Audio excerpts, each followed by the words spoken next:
And we're starting right where we left off in our last gameplay showcase, just outside Hogwarts, which I love that you can walk out of the castle after walking through everything and then just come out here and take off on your broom out into the open world.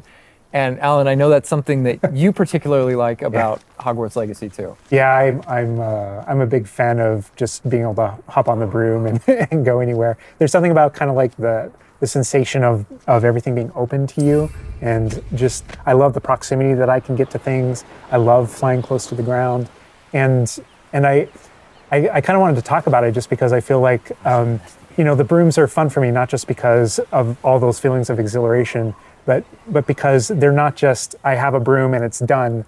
I actually kind of like some of the mechanics in it. So you see in the lower right there's a meter there, and occasionally as Andrew's kind of flying up or flying down, you might notice it draining or not. And this isn't the present day where all the broom technology is well known and advanced and everything that we know and love. This is an earlier time where they're still trying to figure out, we're not at the 3000 yet. We're at we're at the 11. So. Oh my goodness, I'm just so speechless right now because this is just so beautiful. The world just looks so. By the way, the broom, is that like the only one, or can you like upgrade that broom to go faster? Yeah, so we have a shop in Hogsmeade, actually a broom shop. And so that sells a variety of different brooms. And it was important to us that the player could customize themselves based on their own aesthetic. So they're purely cosmetic, but if you talk to the shopkeep and help him out, he'll actually sell upgrades. Yeah, and those upgrades will make it so that where normally the broom, you can only fly, you can only go at max speed. It's kind of like a turbo meter down there. You can only go at max speed without the meter going down, kind of closer to the ground. And as you raise into the air, you'll notice the meter drop. And so those upgrades will allow you to increase that distance from the ground. And the broom owner at the sporting goods store in Hogsmeade is trying to perfect the broom and get better at it and know it better. And you can participate that and get better and better brooms through that. I see. And I love that mechanic encourages you to actually explore the world and kind of stay close to the ground. It's not just a travel mechanic, point A to point B.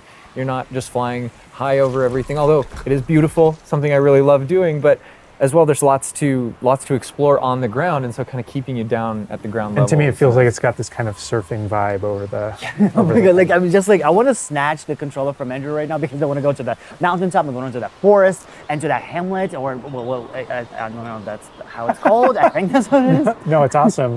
We're actually gonna land here, and I feel like that you call it a hamlet is just perfect, just because that's what we refer to it as, and so.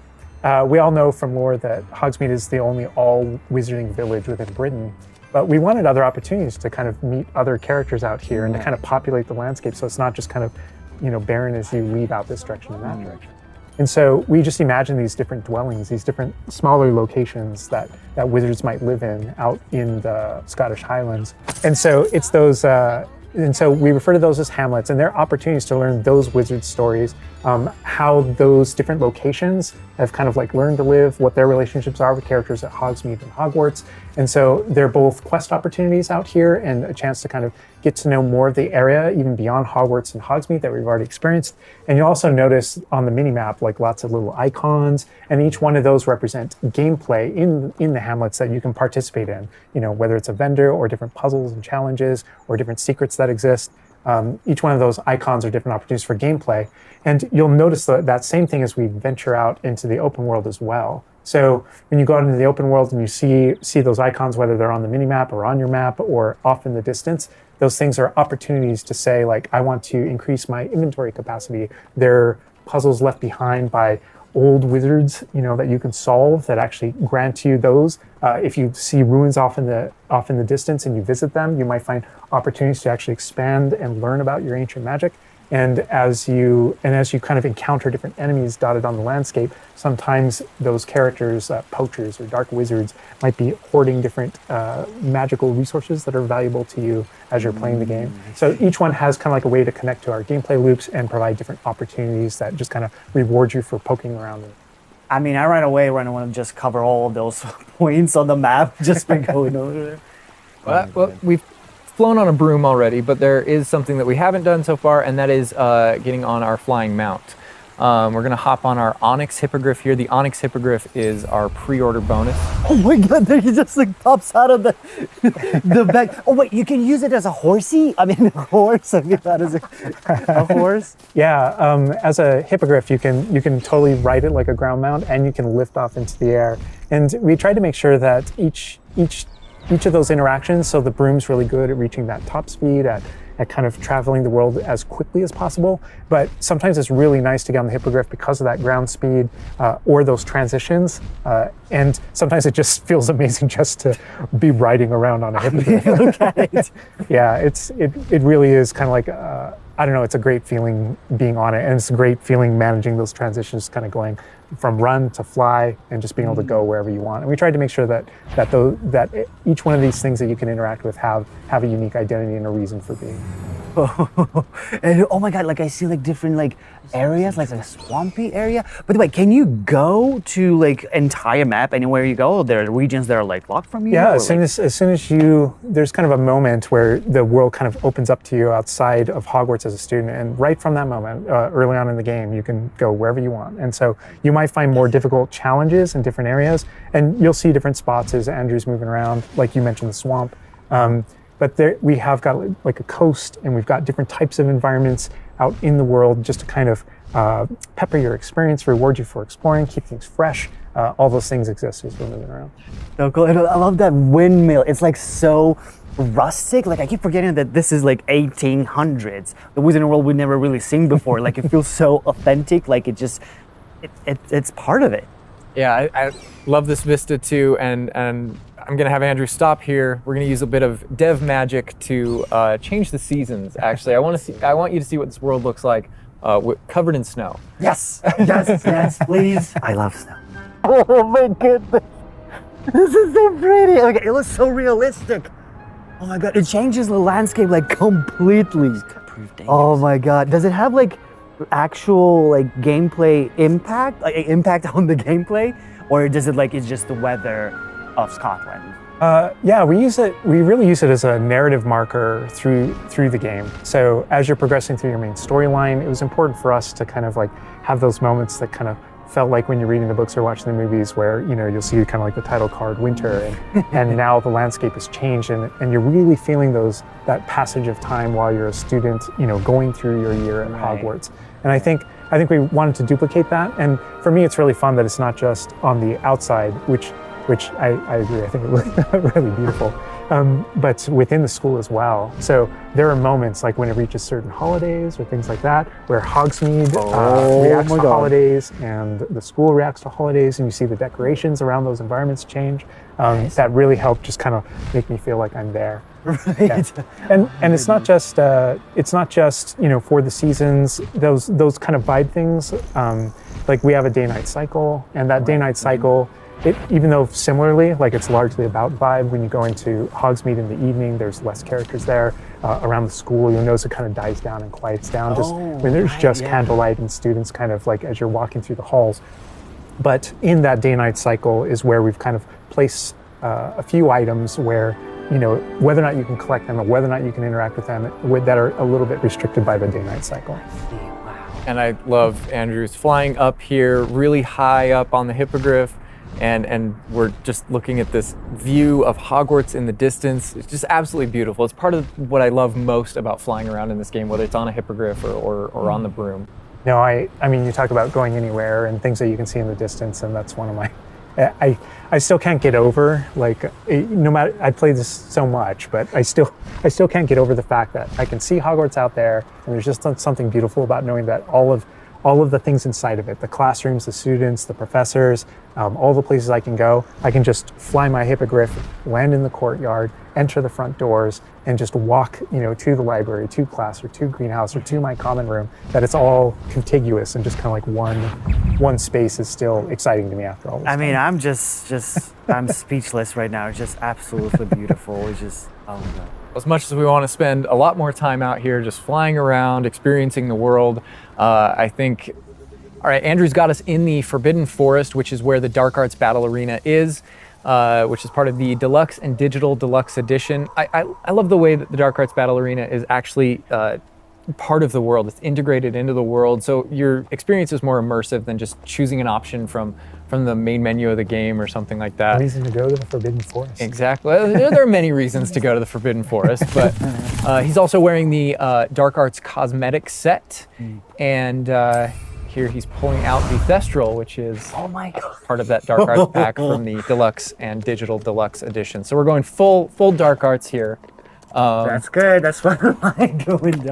But I like this this battle arena. It is a great place to show off really combat in a big way, because it unlocks some interesting abilities for you and allows you to really play around with combat in a deep way. And is this like the only arena like this in the game where you can like practice? Yeah. So in the base game, we have 2 combat arenas normally, and so everyone has access to those. And each of the combat arenas are an opportunity to kind of just go through a difficult combat challenge, fight through multiple waves, in order to earn a different cosmetic for your character and add that to your collection. In the case of that's no different than the Dark Arts Battle Arena. That's also true, the combat arena. But one of the things that we're excited about in the Dark Arts Battle Arena that people can do is preview. And again, a great place for us to show off combat in general. So I think we're gonna jump in here. Andrew's gonna start battling, and we can start talking about everything you're seeing on the screen. All right.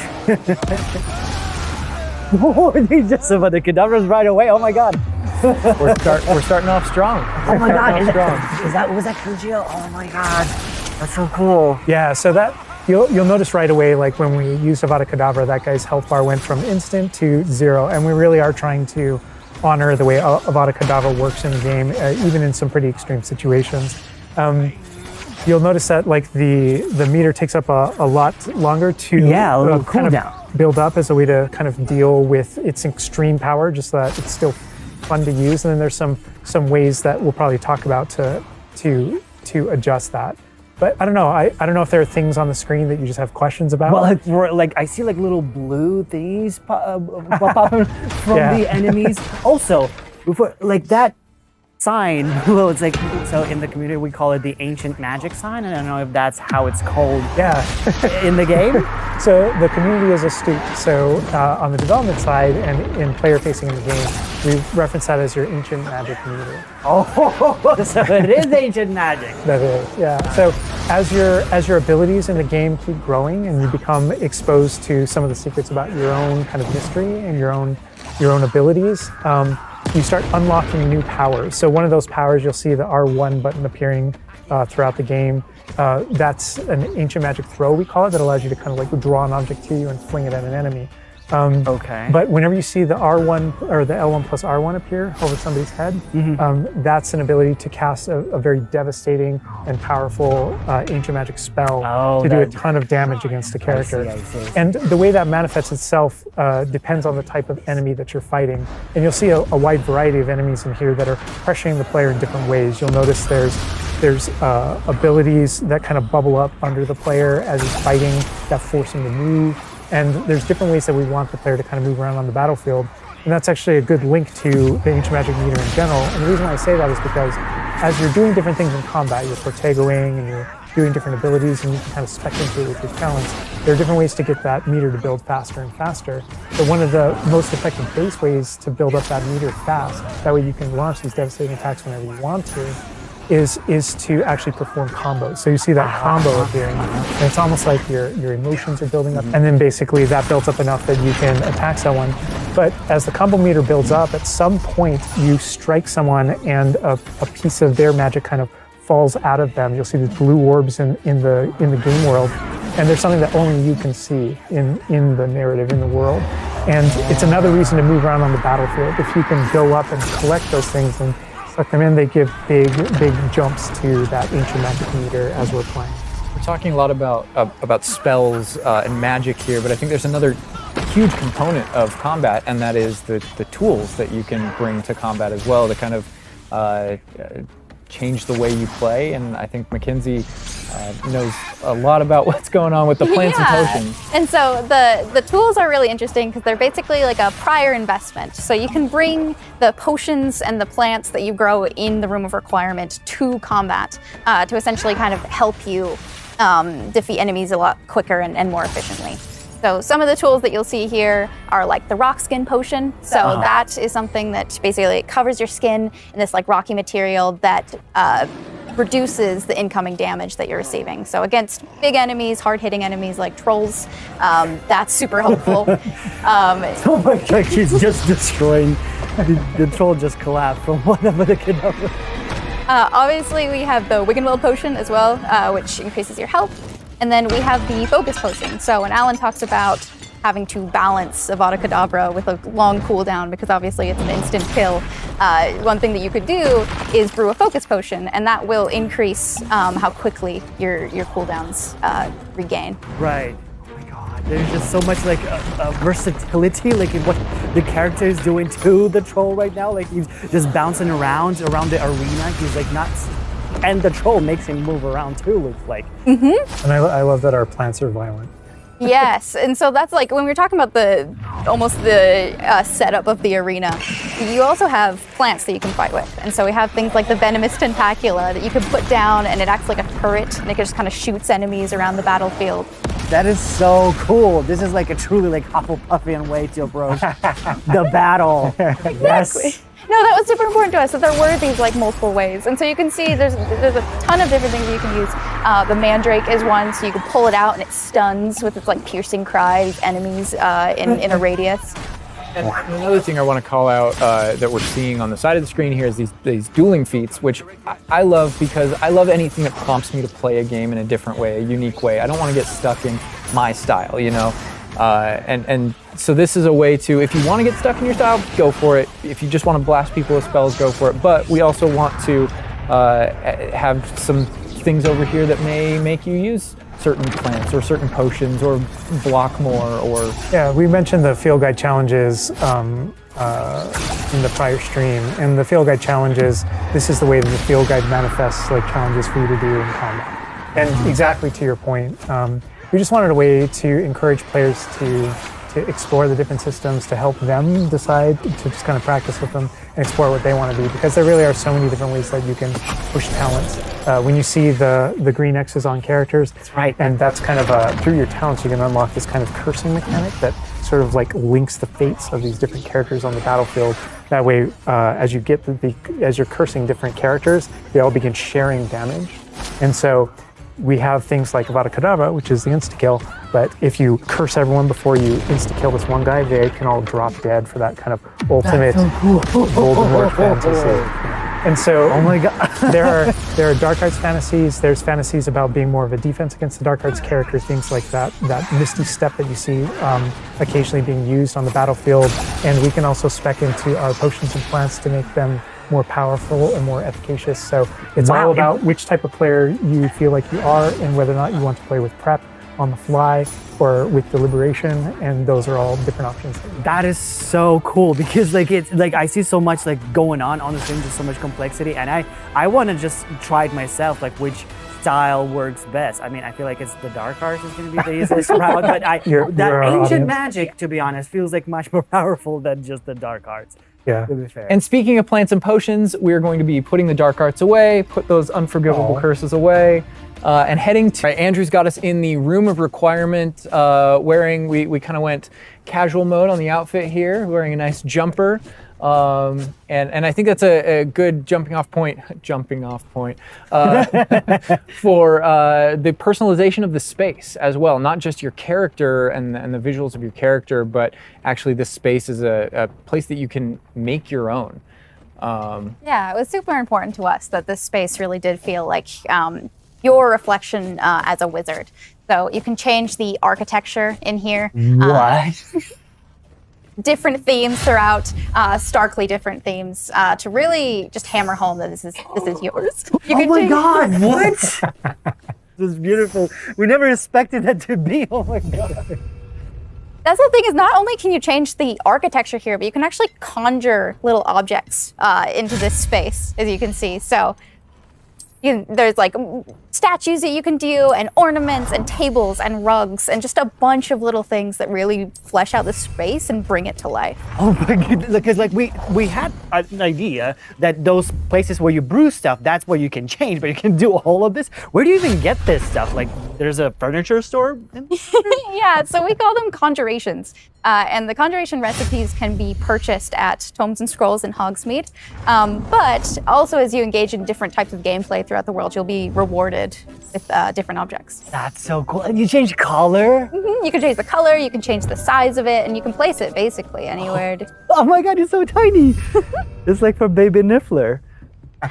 And I love how the system too is designed. It's not mechanical; it's immersive, and so you get the magical effect of conjuring it in, and you're actually doing this in the world as your character. But the way you've blended like that gameplay with the immersive design of personalizing the space. Oh my God, like, and I love the animation, how it like appears, you know, like it's not just like there, it's like, it almost like it apparates. It is really quite beautiful, and that was the thing, is we wanted that to look really nice because the magic in the wizarding world is everywhere. It's physical, it's kinetic, and it's whimsical. And we really wanted to nail that whimsy in this space.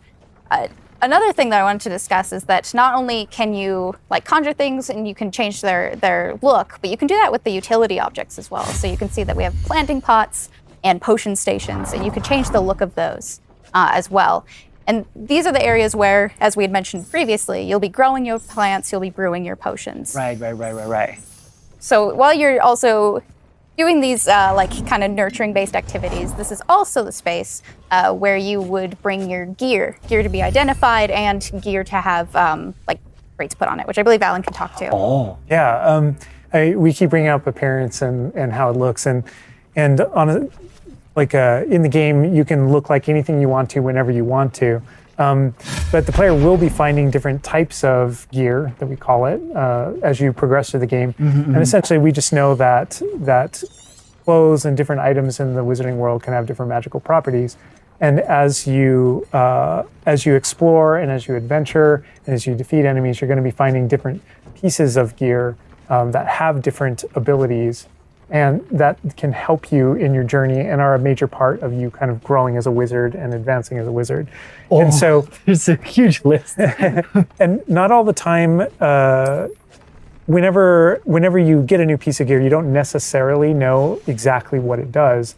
And so there is a station inside of the Room of Requirement that you can conjure. It's one of the first things you conjure, called an identification station, where you can actually bring that gear that you're uncertain about and learn what its abilities are. Right, yeah, that's so cool. And then as the space advances even further, and the space will eventually grow its own rooms, and you're going to get new recipes, you know, like Mackenzie's talking about, all these different things keep expanding. And as it expands, eventually you're going to earn what we see here, which is called a loom. And when you set up a loom, it's an ability to essentially customize exactly which magical properties are on your gear, and take any piece of gear and adjust its properties and to tweak what it does. And I mentioned earlier that you can make anything look like anything. The collection of appearances, we call it, or cosmetics, we've been referring to it in this stream. Those types of things you can use, and you can apply a look to any other look. So if you get a piece of gear, you put it on, you look like that, but you can change it to look like whatever you want.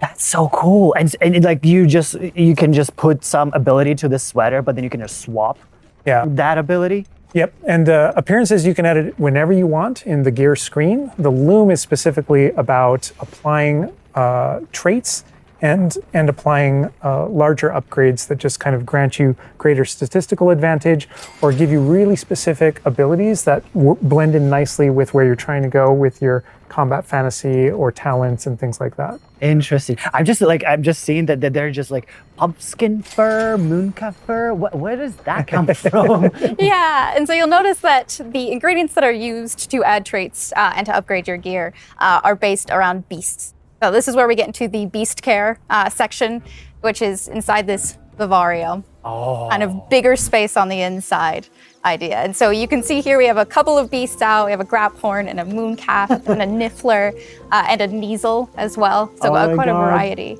Oh my God, he's just like a big puppy. They're so They're cute. cuddling. Oh my God, they're together. Oh, that's so cute. They're adorable. And so part of beast care is petting them as well, but feeding them too. And so once you do those things, that's when they feel safe enough that they'll give you their magical ingredients. So mooncalf fur, niffler fur, etc. That can then be used in your gear. That is like so like intuitive because like you know that makes sense because when you touch the animals you get some fur leftovers. That's so. Oh my God. Yeah, and we really want to hammer home the fact that this is like a home that you're making for them. So in the overland, you can find these beast dens and rescue these beasts. Part of doing so is brushing them and feeding them food as well, and to build that relationship with your beasts.